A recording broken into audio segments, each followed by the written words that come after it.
మీ అందరికీ తెలిసిన స్టోరీ ఒకటి మీకు జ్ఞాపకం చేద్దాం అనుకుంటున్నా. మీరు చిన్నప్పుడు కానీ మొదటిగా బైబిల్ నుంచి విన్న కథ ఏమిటో ఎవరైనా చెప్పగలరా? కొంచెం గట్టిగా.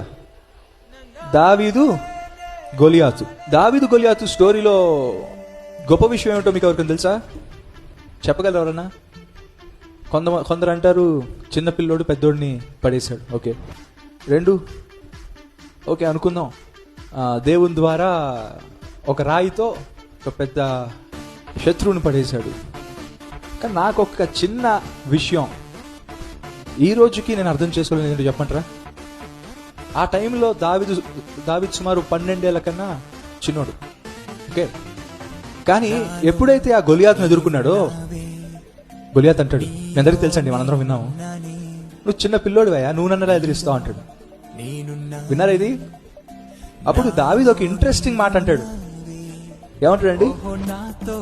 నువ్వు ఖడ్గంతో డాలుతో నువ్వు నా మీదకి వస్తున్నావు, కానీ నేను ఎలా వస్తున్నాను తెలుసా?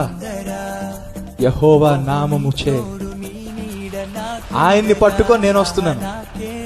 మీకు జ్ఞాపకం చేయాలనుకుంటుంది ఏంటంటే, అప్పుడు దావీదు వయసు 12 ఏళ్ళు. మీ వయసు ఏదైనా అవనివ్వండి, ఈ రోజు మీ ముందు ఒక గొలియాతు ఉండొచ్చు. సహజంగా మీరు మర్చిపోయే విషయం చెప్పనా?